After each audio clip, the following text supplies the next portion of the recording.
মত বিনিময় সভা সম্মানিত সভাপতি গেলে যেহেতু আমাদের সভাপতির সাথে উপস্থিত হওয়ার কথা ছিল, উনি বিশেষ কারণে উনি আসতে পারেন নাই।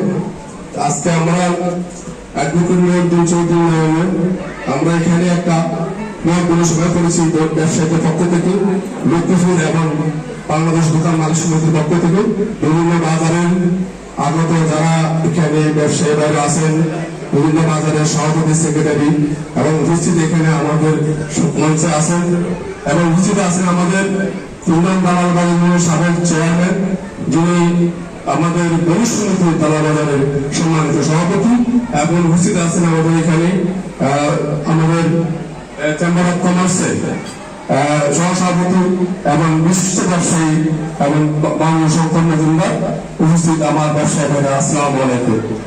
আসলে আজকে গতকালকে রাতে আমরা আমাদের আমাদেরকে ডেকেছিলেন, যেহেতু কোন করোনা মহামারীর কারণে আমাদের বেশ সময় স্বল্পতার কারণে আজকে আমরা এখানে আজকে অনেক লোকজন আসার কথা ছিল, যেহেতু এখানে আসা পক্ষে অনেকের আসা হয়নি, দুঃখিত আমরা এই জন্য সবার কাছে।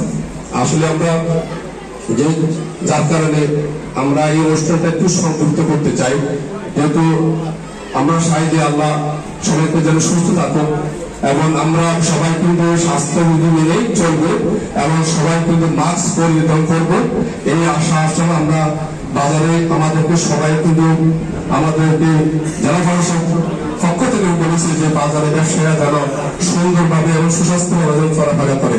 এই জন্য আমরা আপনাদের কাছে, যেহেতু আপনারা আমরা ব্যবসায়ী, আপনাদের কাছে বিষয়ে এই আহ্বান করবো, অবশ্যই আমরা যেন সুন্দরভাবে চলাফেরা করে আমার স্বাস্থ্যবিধি সবাই মেনে চলবো। আর আজকে এখানে আমাদের মহান অতিথি যে আছেন আমাদের অ্যাডভোকেট নুরউদ্দিন চৌধুরী সাহেব, আমরা আমাদের মাঝে আসে আজকে আমরা বহুদিন আকাঙ্ক্ষা ছিল যে ওনাকে নিয়ে আমরা একটা মত বিনিময় সভা করবো। আজকে এই মত বিনিময় সভার আমি কিছু কথা বলবো, সে কথা হলো আমি বাজারে বিভিন্ন বাজারে গিয়েছিলাম, যেমন আপনার পুলিশের বাজারে আমরা গিয়েছিলাম, রাস্তার যে অবস্থা দেখেছি, তা আমরা মাননীয় সংসদ সদস্য যিনি আমাদের আগত হতে আসছেন, আমরা ওনাকে স্বাগত জানাই। ইনশাআল্লাহ উনি আমাদের মাঝে আসবেন ফিরে, এই আশা আমরা চাই যে ওনার মাঝখান দিয়ে আমরা কিছু কাজ করার জন্য বাজারে বিভিন্ন সময় যে সমস্যাগুলো আছে এগুলো আমরা আজকে কিছু কথা আমি বলবো। সেটা হলো রাস্তার যে অবস্থা, এই রাস্তাগুলো অন্তত যেন আমাদের পাকা করে দেওয়া হোক, এটা আশা করবো। আর বাজারের ভিতরে ড্রেনের ব্যবস্থা যেন করা হয়। আমি আজকে আমরা আমাদের প্রধানমন্ত্রীর কাছে আমাদের এই কথা থাকবে। আর গণশৌচাগার বাজারের ভিতরে গণশৌচাগার অবশ্যই করার জন্য আমি বিনীতভাবে অনুরোধ করবো ওনাকে আমাদের এই জিনিসগুলো।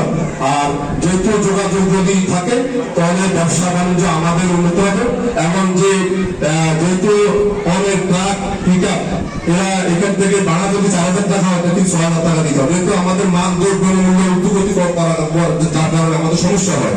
যদি রাস্তাঘাট সরল থাকে তাহলে আমাদের দামের একটা আমরা নিয়ন্ত্রণ আনতে পারি। তা আমি আসলে আমি যেমন মহানগর গেছি তাও একই অবস্থা, রাস্তা খুব কোন অবস্থা, যেমন আমি হায়দ্রাবাদ বাজার গেছি তাও একই অবস্থা, যেমন আমি চরবংশী বাজার গেছি তাও একই অবস্থা, রাস্তার খুব করুণ অবস্থা আছে। আমি বিশেষভাবে ওনাকে অনুরোধ করবো যেন আমাদের এই বাজারে উনি যদি নির্বাচিত হয়, যে নির্বাচিত হয়ে গেছে আল্লাহর মতো ইনশাআল্লাহ। আমাদের তো যেহেতু করোনার কারণে আজকে অত ভোট শহীদ করেছে সরকারের থেকে, এবং আমরা জানি যে আগামী দিনে উনি আমাদের সংসদ সদস্য হয়ে আসবেন এবং আমাদের ব্যবসায়ীদের মাঝে উনি ফিরে আসবেন, এবং ইনশাআল্লাহ যেহেতু উনি ব্যবসায়ীদের প্রতিনিধি লক্ষ্মীপুর বণিক সমিতির দায়িত্বে ছিলেন, যেহেতু উনি ব্যবসায়ীদের অনেক কিছু জানেন, আশা করি আমি আমার বক্তব্য শেষ করছি। আমি এই আশা ব্যক্ত করে আজকে বণিক সমিতির পক্ষ থেকে ওনাকে ধন্যবাদ জানিয়ে আমি বিদায় নিচ্ছি। আসসালামু আলাইকুম ওয়া রাহমাতুল্লাহি ওয়া বারাকাতুহু। ধন্যবাদ।